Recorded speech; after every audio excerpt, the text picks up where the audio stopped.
And with that squawk, the StatrCast returns. Happy Wednesday evening. We decided to take Monday off and do one right in the middle of the game week this week. It's the StatrCast, the podcast from Statter, fantasy football, but better. We live at StatterDraft.com. And I'm Jimmy, and here are Dino and John, as always. And it's a packed menu with football on later on as well, even. God bless it. John, what do we have tonight?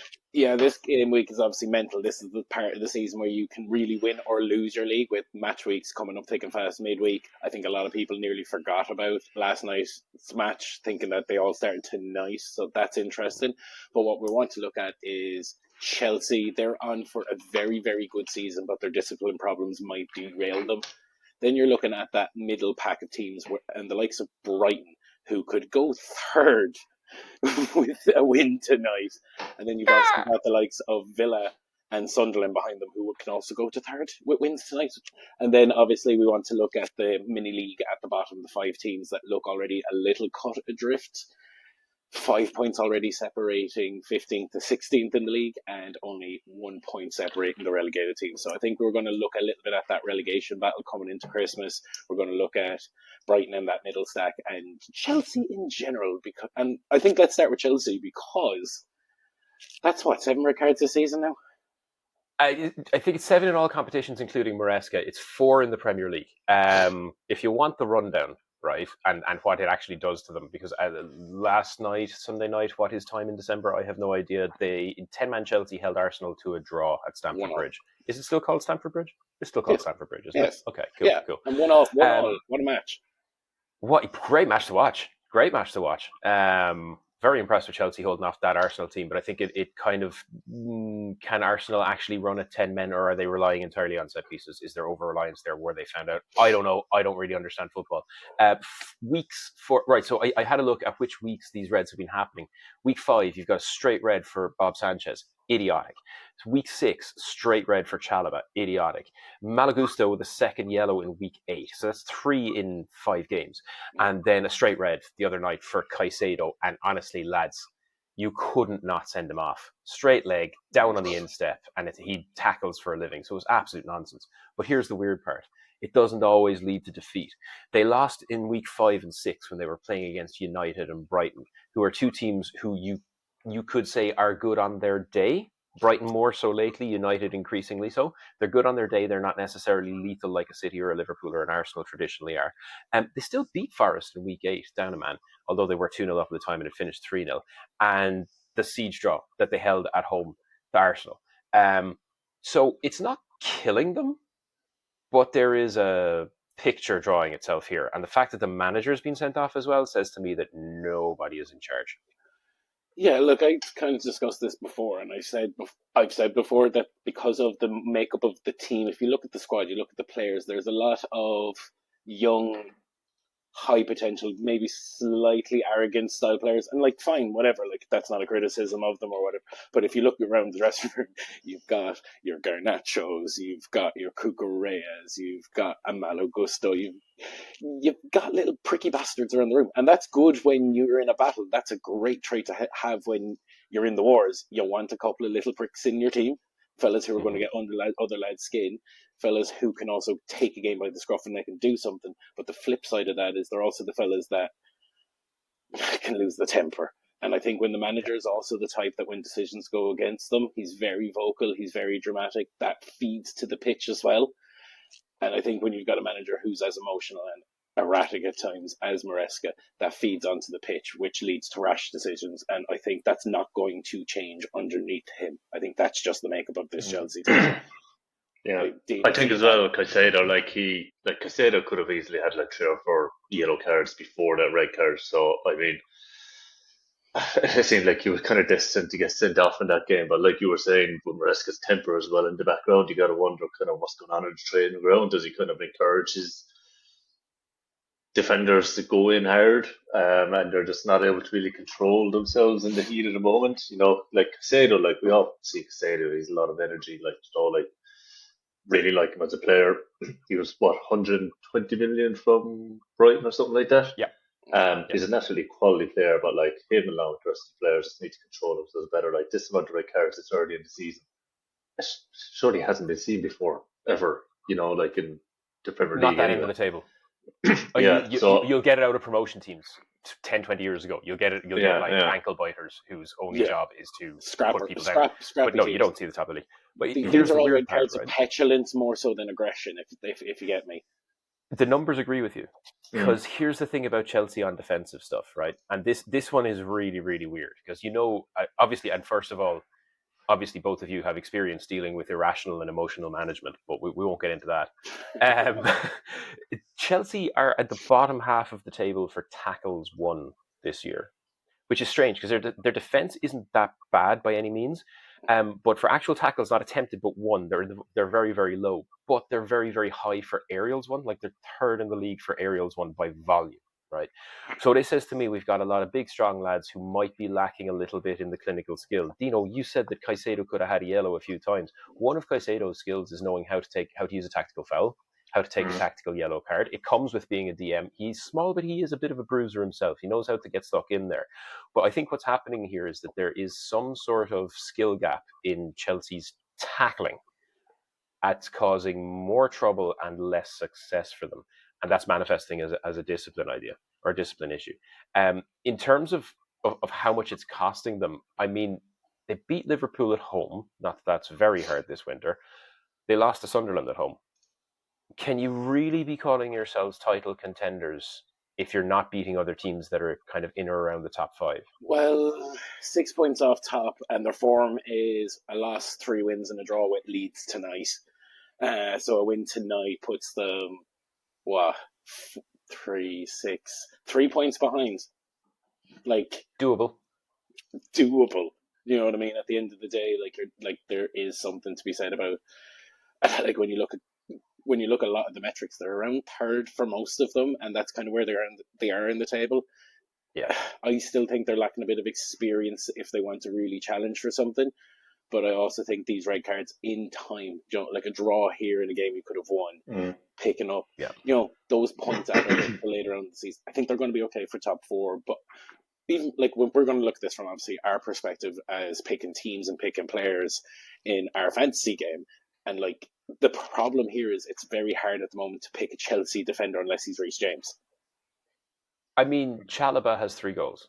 I'm a big advocate for Chalobah. The weird thing is all of those lads we just listed as having been sent off are pretty much the ones you want to keep an eye on. Sanchez is kind of a top 5, top 6 goalie. So if somebody hits the big yellow button in your draft and somebody picks a goalie, and then everybody immediately has to pick goalies because it's the only way to do it strategically. Sanchez, you wouldn't be unhappy getting him. Malagusto's thereabouts. Chalobah's a great asset. Caicedo's one of the best players in the league and in Statter this season. So surely Cucurella as well. No, I think it's a 3. Cucurella's been a little bit 2 quiet. assists, 3. Little quiet on the statistical front in terms of raw points output, because what's happening is I think he's nailed on to start every game. Sure. So he's going to start every game. Yeah, but so's Haaland. Haaland doesn't do anything unless he scores, and with Cucurella, he doesn't do anything unless if you're in a split call between picking Malagusta, Trevor Chalobah, Cucurella, and like you're looking at players to pick up, and your other options are Dan Burn or Tarkovsky or Nathan Collins or Pedro Porro or Munoz. You're looking at like Chelsea are top 4 team, but you're not looking at their defenders. If you have a split decision between Cucurella and Munoz, you're picking Munoz. That's just because you don't have the same flight risk in terms of red cards. Do you know what I mean? So you're right, but you know what's actually mad, Dino? I must apologise. You're spot on, mate. Cucurella's rocking 13 a game. I think he missed a fixture. So he went off my map because he wasn't on the overalls, but on the per game, he's 13, which is as much as João Pedro. It's as much as who else? It's probably pretty close to most of the Palace boys, actually. I don't know. I'm looking. Yeah, good call. Yeah, I don't know. I'm looking. It says he's played 13 out of 13, so he had 3 yellows. Maybe it was those 3. Just a particularly bad game or something, or maybe he's been subbed off early or something. I don't know, but yeah, he seems to be nailed on to start every game. So yeah, what to look I think Chelsea are the nearest contenders to Arsenal and City this year, but like from a pure fantasy perspective, and like if you're picking when you get your hands on Statter and you're going picking, I will still say if you have a split decision between a Chelsea defender and someone like Dan Burn, Tarkovsky, Munoz, Lacroix, you go pick up one of the other boys, because at the moment, even though they do pick up good points, there'll be that week that they will crucify you with that red card. So I'm saying and you don't know steer clear of Chelsea defenders at the moment. Can we do the thing again? Because I really want to call back to this thing about 5 weeks ago. It was about week 7, so 6 weeks ago now. And we were joking about who would pick up the next Chelsea red card because they couldn't possibly pick up 3 that early. And John said Malo Gusto, and he did it the very next game. Lads, can we play Chelsea red card lottery again? Who's going to get the next one? Who's going to get the next red card for Chelsea?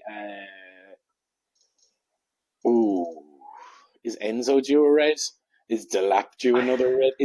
I said the other night I think Pedro's due his seasonal petulant red card, and it'll just so happen to come around Christmas so he can have the winter off. I'm going Joe Pedro.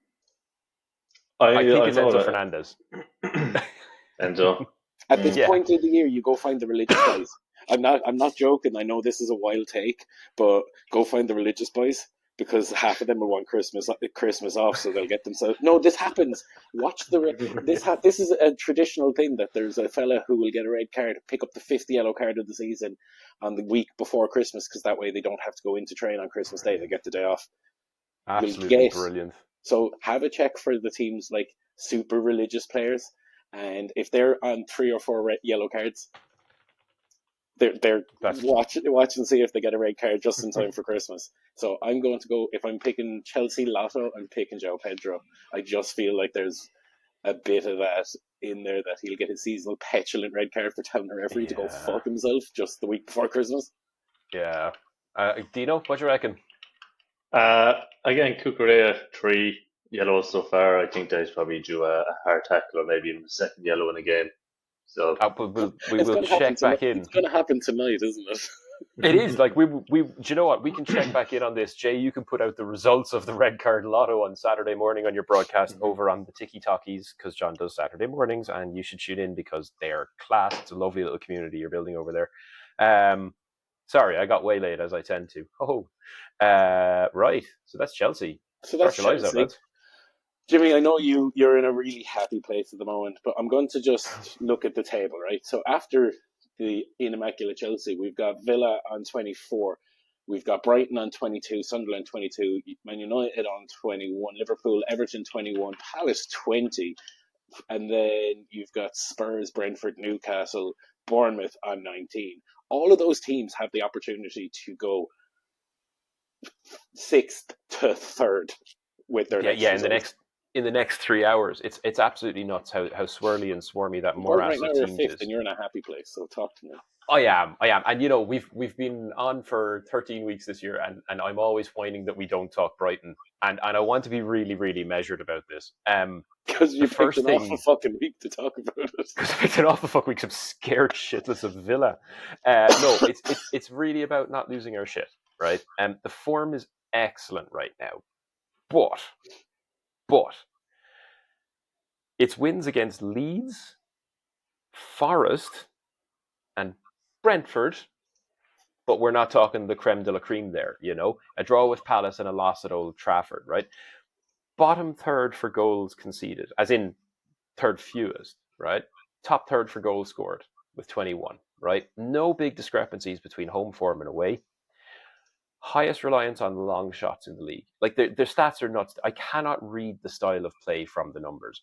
I'll watch the games, but I can't read it from the numbers the way I can spot a problem with Chelsea, right? I'm actually just looking at it here. They only scored less goals than Man City, Chelsea, and Arsenal. They're the only teams. So the 3 teams ahead of them in the league, and then Villa. They're scoring, they're defending well. There's no home away issue. There's no kind of dependency there. What I will say though is, let's not lose our shit here, because there are some defensive problems. A while back, we were talking about Wolves, who had the 2nd most run past defense in the league. The worst is Brighton. If you want to go past a defense in the league this year, for volume, it's Brighton. For percentage success by the other team, it's Newcastle, but that's another thing because those boys are just relying on strength. Long shots are averaging 18.9 meters in the shots from Brighton, and they're coming from pretty much everyone.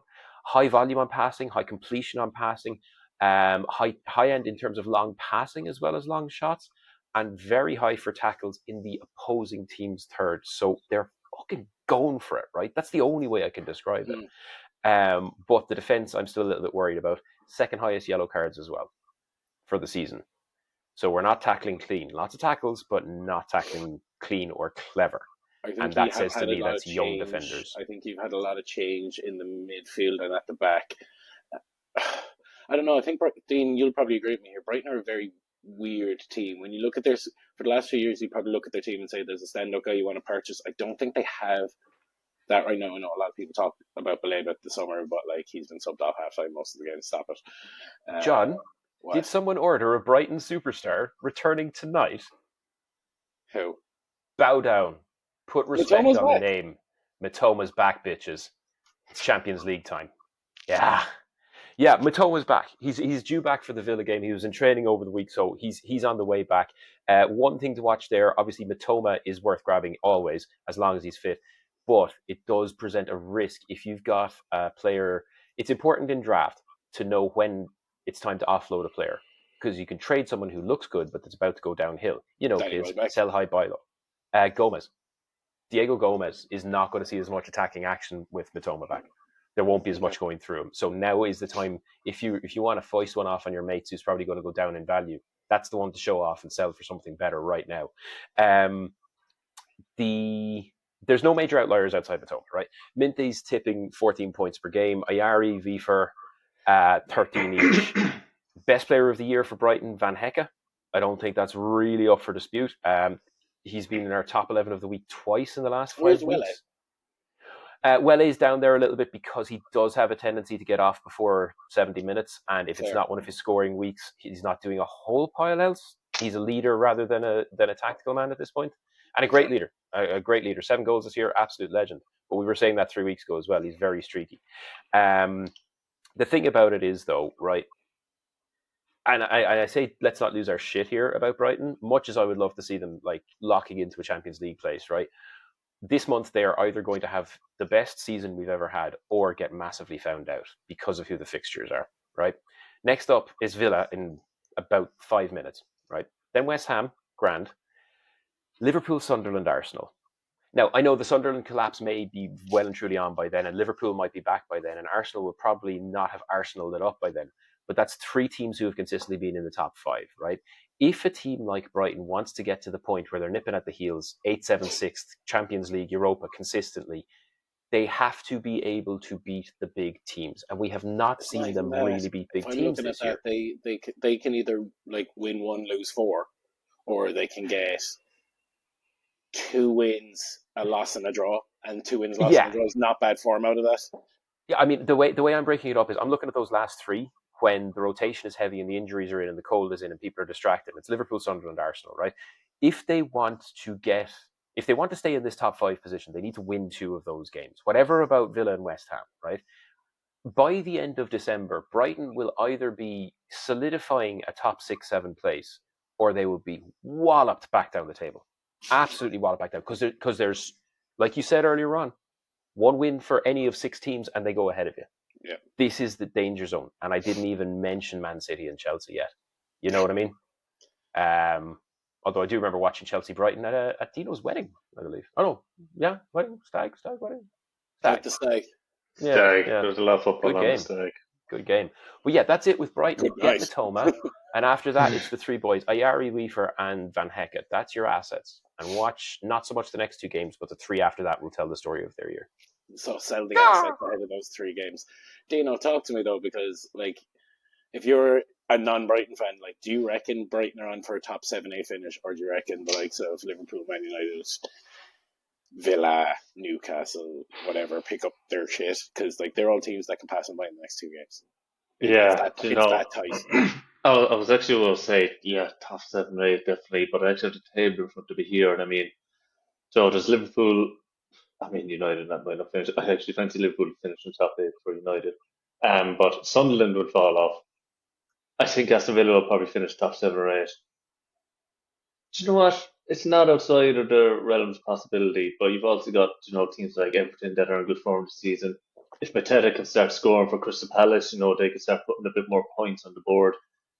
When Spurs start getting back some of their injured players, they might go on a bit of a run. So, Newcastle, like we said, at home it's a fortress, at home it's or away it's a complete shit show. If they can get their away form going, they're only 3 points behind Brighton, like in their 13th. So I mean, like you're saying, can Brighton get top 7 or 8? You can say that about anybody 12 different freaking teams, like anyone 5th to 15th And it really is a lottery. Like when you're trying to decide who's going to get top 8 this season, we might have a better idea after Christmas when all of these kind of like condensed game weeks take their have their effect on players, and as well AFCON as well.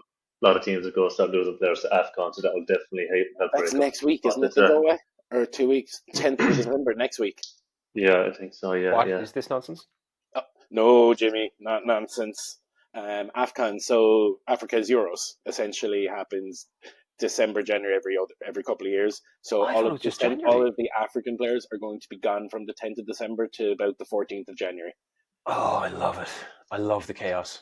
I love it. I mean, So I hate There's it because now I chaos. have to go make plans. yeah, but But I like if love it. you have, let's say you have Mbuemo in your team, let's say you have Salah in your team, like they're all boys that are off and away there for about a month. So like you also have to take that into consideration as well when you're looking at your assets. Dean, you're after hitting a gold mine here. I think we're going to have to talk about AFCON next week, like in detail, and what that means for all of our teams and our assets for the next few weeks. Because now that you've Yeah, said it, I have to go look at the squads that we were drafting the other night and see how much There's a damage whole I've done to thing now. myself. mm-hmm. I Which was so much happier when I forgot this thing existed. I genuinely thought it was January. I thought it was January because I know Mo Salah in it's January. December. It's December. They're off in. I think it's next week or the week after. I think it's December 10th because I know that there's been reports of a few Premier League clubs trying. Like the players are supposed to go on the 10th and the games start on like the 15th. And there's a lot of Premier League teams who are asking for the players to stay for the match week of the 10th and then fly off after. Okay. But like that's it, it's also taking the piss out of an international competition that the lads, stay there for another 48 hours and then fly out late and meet your teammates 2 days before the competition starts. It's not the best. Not so great. I think like just let them go. But I think we'll look at that in depth next week. Dean, you're after hitting a gold mine with that.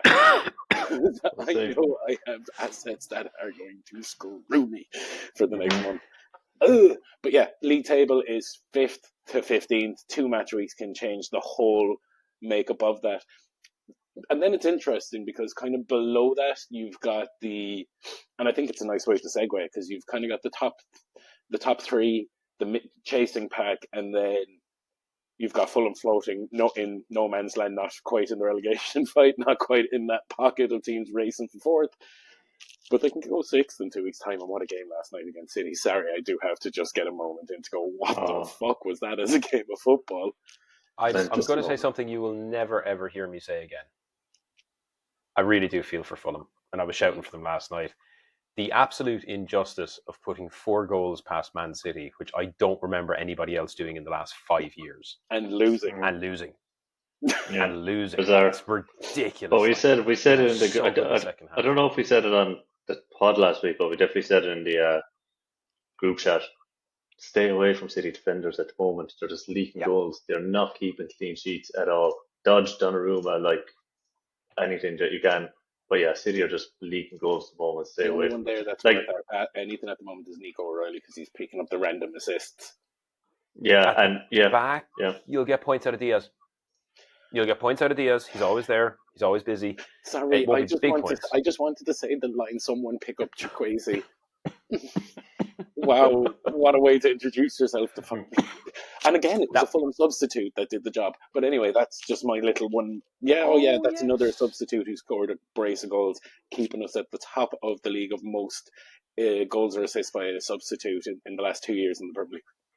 There you go. I was very impressed with Fulham last night. I only caught the second half. I was actually watching Newcastle Spurs, and they kept on interrupting it, say there'd been another goal at Craven Cottage, and I was like looking at nil all going, I am watching the wrong second match here.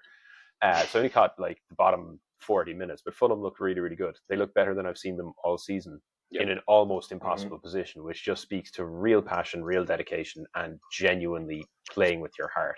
And that's the only time I will ever say anything nice about Fulham. Thank you. But anyway, they're 15th in that 5th to 15th pack. And then below them with a 5-point cut adrift. And this is why I just wanted to get that one out of the way. Because I think anybody 15th up is kind of okay right now. Unless you're Bournemouth, they might slide into it. But we'll discuss this in a second. Like, I think the bottom 5 is as you were, folks. I think Wolves are done. They're 13 games in, 2 points on the board. Burnley, 10 points in 19th. Leeds, 18th on 11. West Ham, out of the relegation zone on goals scored, not by goal difference. Goals scored, 2 more goals they've scored. and that's also on 11 points, and then Forest on 12 points, and then obviously above that is a 5-point difference. So that bottom five, I think, are kind of as you were. Yeah. Yeah, I mean, like the reason Nottingham Forest are so far down there is because your man's a terrible manager. But they've found a bit of form. You know, they've won 2 and 3 now since Dyche took over.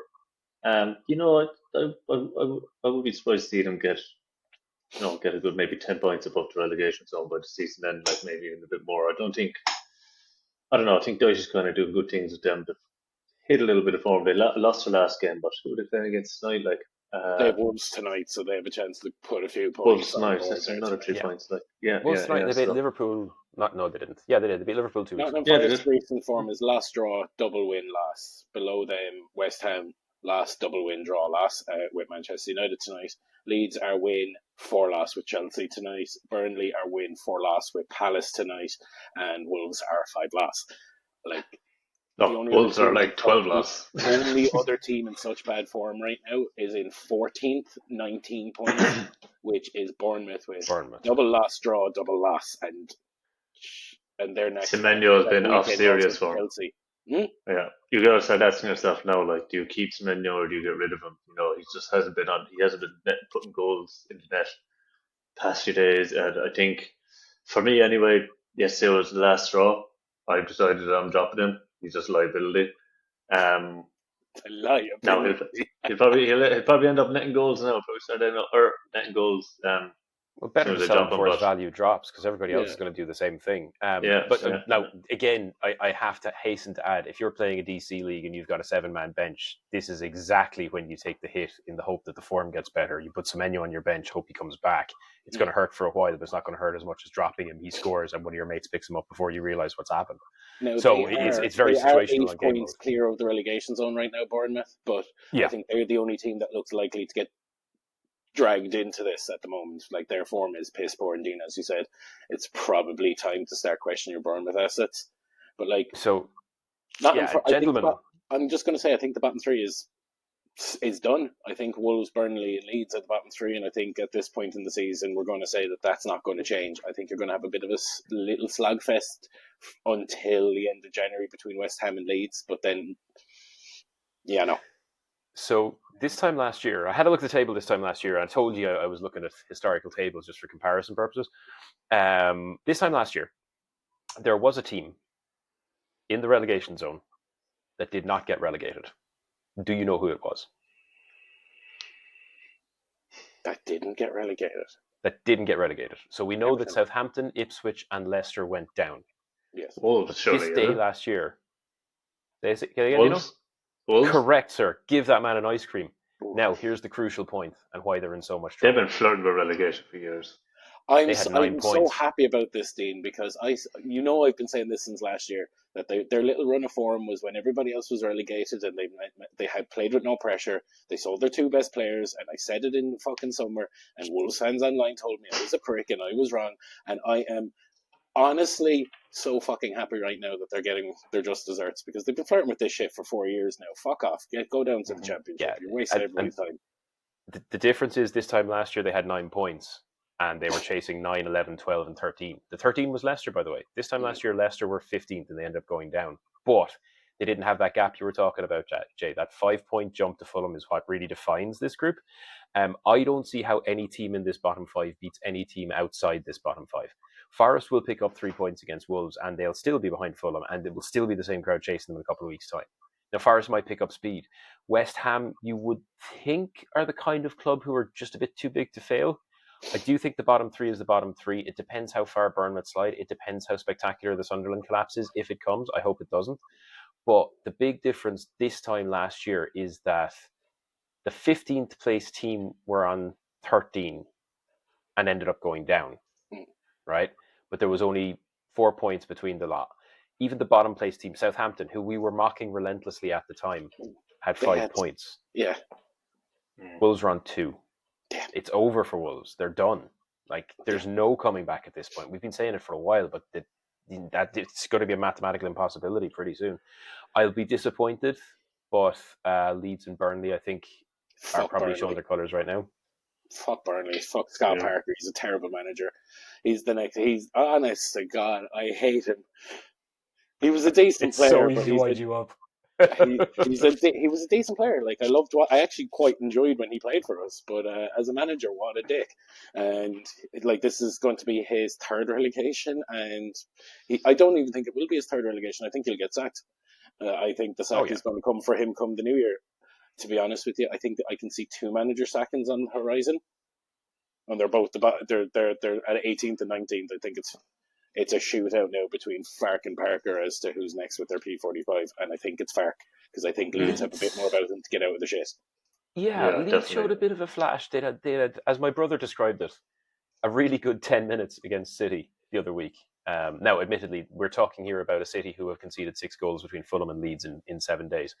But Leeds put 2 past City in rapid succession and showed just a little flash of what got them out of the Championship last year in the first place. But those flashes are very, very rare. Those moments are few and far between. The defence is dicey. There's Jimmy, no real attack. I'm just going to interrupt you for a moment. Do you want some good news? I do. Brighton are 1-0 up. Happy seagull noises. Who fucking scored? Yeah. And that's at home as well, isn't it? Or is that at Villa Park? Hell, you know. It is, yeah. It just came up on the screen there. I have all the matches. Oh, Arsenal are 1-0 up. Sorry, just to interrupt this broadcast with current updates. Arsenal are winning with Miguel Merino goal and a Ben White assist. Brighton are currently from a Van Hecke goal. What did I say at the top of the broadcast? What did I say? Yep. That boy. Third in the table, as it stands, by the way. Just throwing that out there. Just gone ahead of Chelsea. But yeah, that'll do. That'll do nicely. Now, the problem now is what we're doing here is we're telling all of our lovely listeners that there's something really entertaining happening in football. So it's going to get better once we're done, lads. I promise. We just stick with us for another 10 minutes or so, and then we'll all go watch the football together. It'll be grand. But yeah, no surprise on Arsenal either, to be honest with you. No surprise there whatsoever. They are just disgustingly good. But I do think Nottingham Forest are going to beat Wolves tonight. I think that's going to. I think Forest, Dean, as you said, Sean Dyche is a good manager, and I think we talked about Jesus the forward. We talked about Morgan Gibbs-White, Elliot Anderson, Murillo, Nico Williams, Milinkovic, all being assets again under Sean Dyche. Yeah, I think they're going to do enough to get out of it. I think what's going to happen here is 15th up bar Bournemouth. Bournemouth, I think, are going to slide down into it. I think Fulham will go way out of it, and they'll finish fucking 12th as per. Bournemouth are going to get sucked down into it, but they're always going to be the team where it's a case of the teams below them going, ooh, if they do us a favour, we might get out of it, kind of way. They'll be 4 points clear but come the end, and I think West Ham, Leeds, Burnley are going to shoot it out for those 2 spots. Fark is going to get sacked this side of Christmas. Scott Parker's going to make it to mid-January because for some reason Burnley will wait until halfway through the transfer window to sack him because it just smells of Burnley. And then they're both going to go down anyway, so who cares? I see it all. I can't disagree with anything you're saying. The one thing I would say is, first of all, if Bournemouth go down, and I was the only one saying they would, we'll be talking about it at length. And also, again, this Sunderland question mark. I love seeing them doing as well as they're doing, but it's really starting to show cracks a little bit. And if they go down, they go down fast. Let's look at the Sunderland form. It's a win, double draw, loss, win. Liverpool tonight. They're on 22 points, right? I think what's going to happen here, and Jimmy and Dean, we've definitely discussed this a little bit. I think they'll get that 35-ish points on the board, and then the shit falls out of it because there's that mental play of they're staying up, and that was mission for the season. Dean, talk to me. Does it even last that long until 35? I mean, that's 13 points that they need. That's 3, 6, 9, 12. Four wins and a draw. I don't know the Sunderland team well, so I'm not sure how it affected that they'll be by AFCON. They could pick up a few points against a couple of the bigger teams, maybe when they start losing players. I mean, they could get 3 points against Liverpool today. But yeah, it really comes down to whether or not they are able to actually make it last for the rest of the season. I could see them probably finishing between 11th and 12th and 8. 12th and 8, I'd say, could probably finish. I think that's exactly. Which would be very successful to them. It's brilliant. They're just have to be promoted. Like that's a very successful season. But can we all preface this with they did spend more than PSG this summer? Like they spent crazy money in the summer. They were one of the Premier League's highest spenders this summer. Come here. How else are you going to be the first team in the last 10 to stay up? You're 4 years since anybody talking, stayed up. yeah, but they spent nuts of money for a team that's just come up. Like if that didn't work out that quickly, that's a big ringer. Like that was Gamble Central. Sure, but nothing else worked for anybody else. So True. Might as well. Dean, I have a question to ask. That was such a good signing for them as well, though. Dean, He's really I'm going to ask the big red button, though. I'm going to press the big red button for Dean because obviously his team are playing tomorrow night. They're the streakiest team in the Premier League at the moment. The fuck is going on at United? The draw against Everton, the win at Crystal Palace with the double tap penalty from Mateta. What the fuck is going on there the last 2 or 3 weeks? Look, if there was ever a chance for that guy to get a haircut, we have West Ham tomorrow, then we have Wolves, then Bournemouth, and then Aston Villa, and we won our last game against Palace. Like, there's a chance going for a bit of form, but we could be really found out when Mbeumo heads off with Cameroon to the AFCON because he's obviously a key part of our he's not the squad only this one year. going, though. It's Mazraoui and Ahmad as well. That's what's missing from them. I mean, we're losing our right wing, basically. Yeah, Mazraoui, I think that will survive without him, to be honest. Hopefully Cunha is meant to be back in the squad tomorrow as well. So yeah, it just seems like every 3 points for United these days is an important 3 points. Everyone thought, including me, that Palace were going to do the job on them last week, but we managed to get to 3 points on them. But yeah, it's a weird feeling, like getting 3 points. It's like winning an FA Cup match and going into the next round, But I mean, Mount scored a really nice goal last week. It was a good set piece, I can't remember. 2 good set pieces by Bruno, in fairness. Yeah, very good. Yeah, I mean, like Jimmy Bruno's the man to have at United. I am assuming. Yeah, I think we've all said this. Like the most bankable asset in the league right now, in terms of the different ways they pick up points, is Bruno. He's doing followed closely by Mbeumo at United. Mbeumo's on 16 points per game, which would put him in the team of the season if the wind blows the right way. Hard to get a striker in there at the moment because the midfielders are so strong. But yeah, 16 points there. But Bruno's on 21 fucking points per game. Like Bruno is right now, I think, is he? He's just doing everything. He's top 3 in our model. It's him, Rice. Joint third. Haaland's 302, Rice is 288, and then Fernandes and James Garner are both 277 exactly. But James Garner has an extra game. He's such a mad outlier this year, James Garner. It's the centrality of his play. He is the connector. He is the train station. He is the junction that all the traffic goes through. So he's getting massive points for passes, and he is clinical with his passing. So his pass completion rate is high as well, and that for a midfielder tends to drive up your points. Even if you're not doing the glamour stuff like scoring or getting assists, he's getting the key passes which lead to the assists. So I can see where it's coming from. Bruno's a different beast. Bruno's everything, absolutely everything, both ends of the field. Like his heat map is just a big fucking red rectangle. It's nonsense. Like he's all over the place. I'm assuming if you look at my 3 biggest assets, it's Bruno, Mbeumo, and Ahmed. I'm going to assume, and that means they're losing 2 of their 3 top points earners. Almost Ahmed. Ahmed's narrowly 4th ahead of Casemiro in 5th. Which is surprising because Casemiro has a red card and I think 4 yellows this season. 3rd is De Ligt. Oh yeah. Oh yeah. Okay, so like assets wise, you'll keep the list. He's doing bits and both. But like Dean, I think this is the time. If it was me and I'm looking at my assets, I'd be looking at Cunha and Mount. Yeah. Cunha's going to come back strong. At right now, like they're going to have to step up to the plate. They're both going to fucking play if they're not injured for the next. Cunha and who, John? They're playing. You kind of broke up a bit. Cunha and who? You broke up a little bit, so I didn't hear. Cunha and Mount. Yeah, I agree. Two of them are guaranteed to play for every game for the next month. Like there's so few other bodies in that place. And I'd love to see Mount come out and make a big statement because I feel like he's been kind of like he's been just hovering around there, just like ready to really break into the starting team. And like over the next month now, like he probably will start most games at 10. I'd love to see him make a big statement and like. The beauty of Mount is that he's probably not. If you unless your whole league are paying attention, he probably wasn't drafted at the top of the season. because people are looking Yeah. at him going, and I said it. I said he was yesterday's man on this podcast. I was absolutely wrong. I thought the injury thing was just never going to go away, and he wouldn't break back into first team. I was wrong. He's on brilliant form. The points haven't started to translate yet, but the performances have, and it tends to be one follows the other with him. He's not the So best asset. He's traditionally not the best fantasy asset because of the type of work he does around the pitch. He's the guy that, like, he's he very pulls good the at space. he presses, creates space, Yeah. is the pre-pass kind of stuff. He's that kind of he's a very interesting player. I love watching him play when he's good, because he just does a lot. I like the look of it, but the thing is, like, without Mbeumo and Ahmad, it means that a lot more of the final product ball is probably going to have to go through him and Cunha. Like, get yourself a bit of Cunha right now.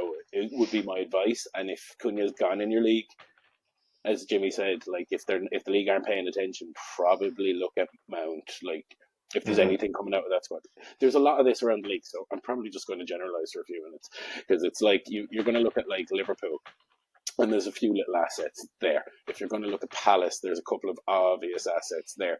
But, like, again, with the AFCON and stuff like this, and then injuries stack up at this time of year, and then you're also looking at that guy that can hit the right bit of form, because there's players who love this Christmas season when the games come thick and fast. Do you know what I mean? There's other fellas like Welbeck can't play these 2 games in a week, so who's going to rotate? Yeah.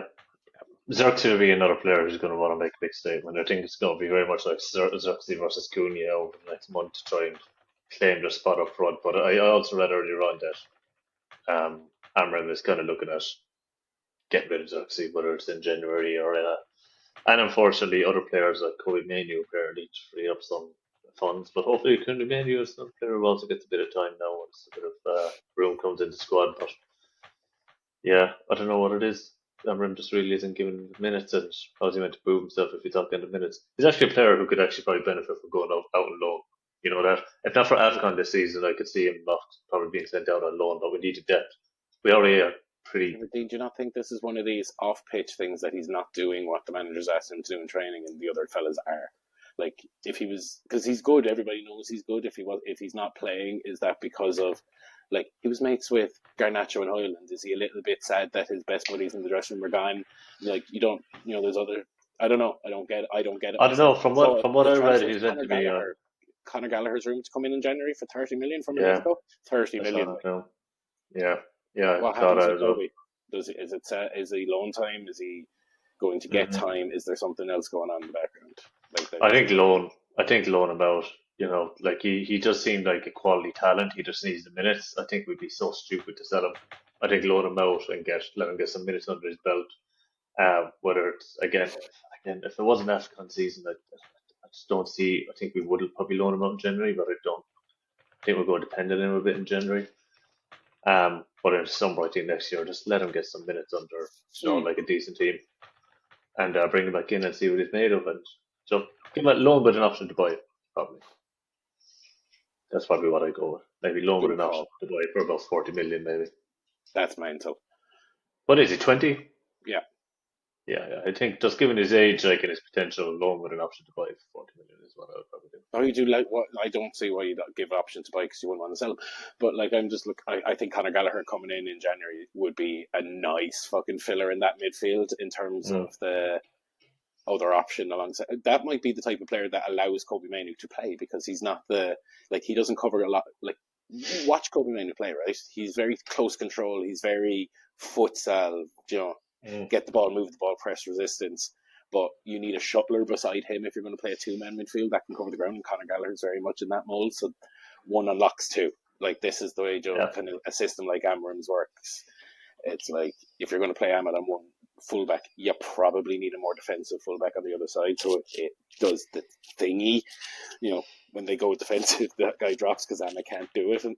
And there's these interesting little things. So, like, I think something like that, a signing unlocks the other.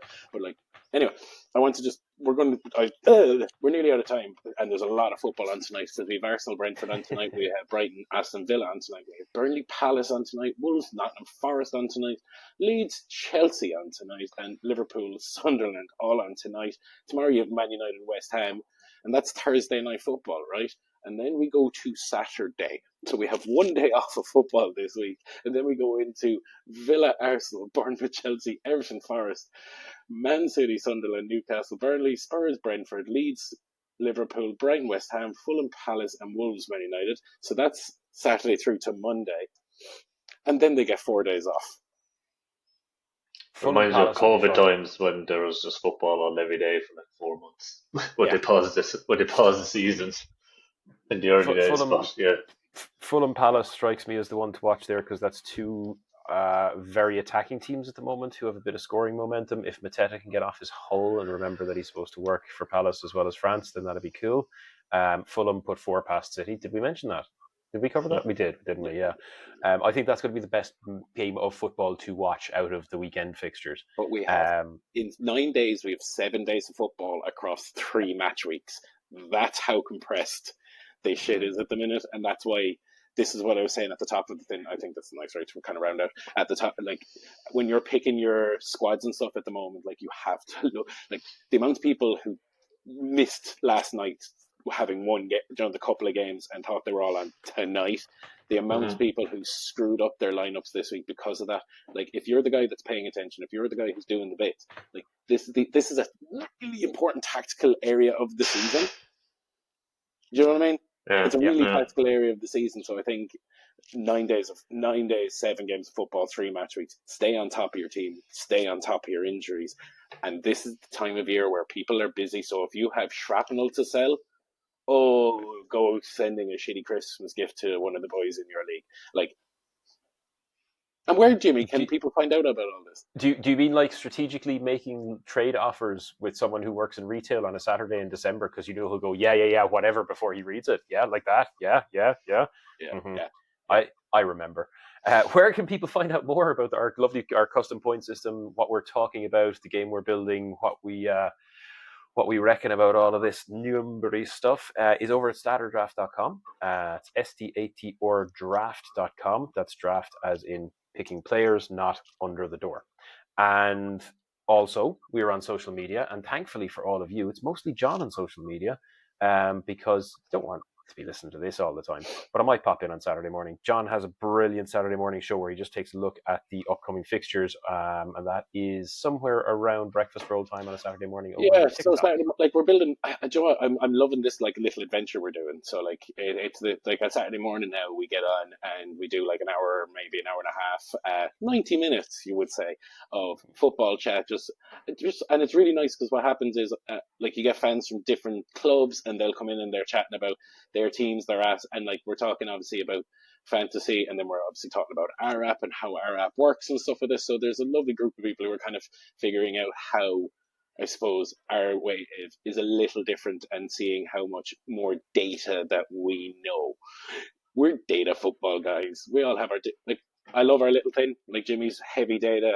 I obviously involved in junior football. Dean's long-term fan, and like we all have different profiles and different like opinions, and it's really cool. So yeah, join the Saturday morning show. Keep an eye out for the app. We're getting there. But for now, good luck, goodbye, peace out. Let's get out of here. So long, my loves. Talk to you on Saturday, boys.